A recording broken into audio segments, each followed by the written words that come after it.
Morir no es tan terrible.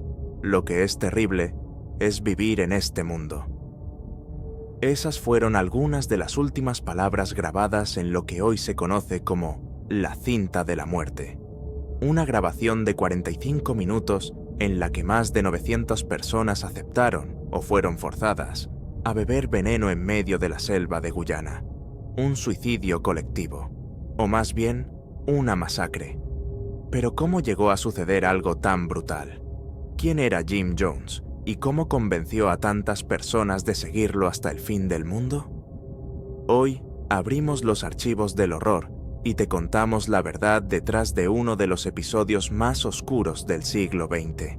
Todo comenzó con un hombre, James Warren Jones. Nacido en Indiana en 1931, desde pequeño se sintió fascinado por la religión y por el poder que podía ejercer sobre los demás. Su infancia estuvo marcada por la pobreza y la soledad, pero también por un carisma inquietante. Era el tipo de persona que podía hacer que cualquiera lo escuchara, y lo hicieran. En los años 50, fundó una iglesia en Indianápolis, el Templo del Pueblo. No era una congregación cualquiera, era un espacio donde se mezclaba el cristianismo, el comunismo, la integración racial y la devoción ciega a un líder que decía ser la encarnación de Dios y del marxismo. Jim Jones decía querer una sociedad utópica, sin racismo, sin pobreza, sin desigualdad. Para muchos, fue una promesa de redención. Para otros, el inicio de una pesadilla. La década de 1970 fue el auge del Templo del Pueblo. Miles de seguidores se unieron a la iglesia.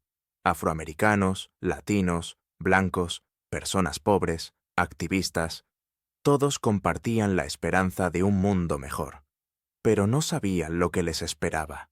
Jones trasladó su iglesia de Indiana a California, donde el templo ganó poder político. Se codeaba con figuras del Partido Demócrata, con celebridades, con medios de comunicación. Era un pastor revolucionario, admirado por muchos. Pero tras bambalinas, el culto se estaba pudriendo. Los miembros eran obligados a entregar sus propiedades. Las críticas eran castigadas con golpizas públicas. Se practicaban simulacros de suicidio. Las relaciones familiares eran monitoreadas. Y todo, absolutamente todo, giraba en torno a Jim Jones. Él decidía quién vivía, quién moría y cómo debían pensar. Para alejarse de las crecientes denuncias, Jones tomó una decisión radical. Fundaría su propio país dentro de otro, un paraíso socialista en la selva. Lo llamó Jonestown. En 1974, el templo adquirió un terreno remoto en Guyana, Sudamérica. Denso, caluroso, húmedo. Una selva implacable que pronto se convirtió en el escenario perfecto para el control absoluto.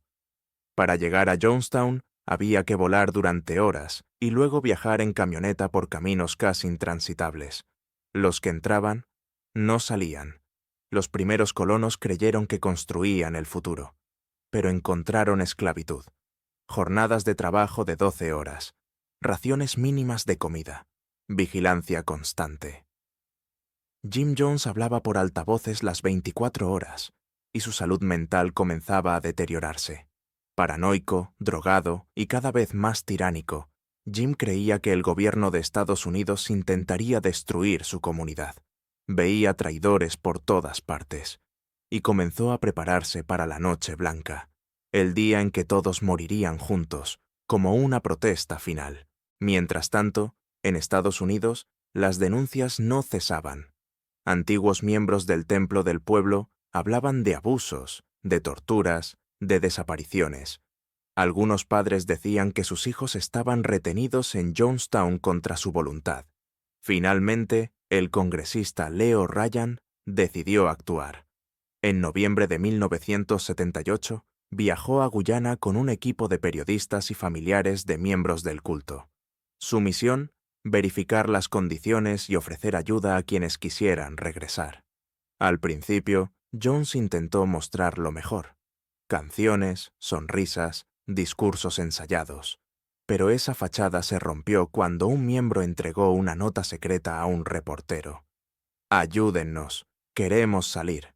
El 18 de noviembre de 1978, Ryan y su equipo partieron con 15 desertores rumbo al aeropuerto de Port Kaituma. No llegaron lejos. Miembros armados del templo los emboscaron en la pista. El congresista Ryan fue asesinado a sangre fría. También murieron 3 periodistas y una desertora. Ese fue el punto de no retorno. De regreso en Jonestown, Jim Jones reunió a todos en el pabellón principal. Dijo que el ejército vendría a castigarles, que matarían a los niños, que no había escapatoria. Y entonces llegó el veneno. Una grabadora fue encendida. Esa cinta aún existe. Se escucha a Jones hablar con calma, casi paternal. No cometamos el error de permitir que nos capturen vivos. Esto no es un suicidio, es un acto revolucionario. El veneno era una mezcla de Kool-Aid con cianuro y sedantes. Los niños fueron los primeros, luego las madres, después los demás. Algunos lo bebieron convencidos, otros fueron forzados por jeringas. Algunos intentaron huir, pero los vigías tenían órdenes de disparar. En total, 918 personas murieron. Más de 300 eran niños. Jones fue encontrado con un disparo en la cabeza. ¿Suicidio? ¿Asesinato? Nadie lo sabe con certeza, pero lo cierto es que él no bebió el veneno. Las imágenes de Jonestown conmocionaron al mundo. Cuerpos apilados, caras congeladas en el horror. Una comunidad que soñó con la igualdad y terminó envuelta en la muerte. El caso desató investigaciones, debates y un temor renovado por el poder destructivo de los cultos. En el fondo, Jonestown no fue solo una tragedia. Fue una advertencia sobre cómo el fanatismo, el aislamiento y la obediencia ciega pueden llevar a la destrucción absoluta. Hoy, el terreno de Jonestown está cubierto por la selva. La naturaleza ha borrado casi todo rastro de la tragedia, pero los nombres permanecen. En un monumento en Oakland, California, están inscritos los nombres de cada víctima, incluido Jim Jones. Y la pregunta sigue viva. ¿Cuántas veces más permitiremos que un falso Mesías conduzca a inocentes al abismo?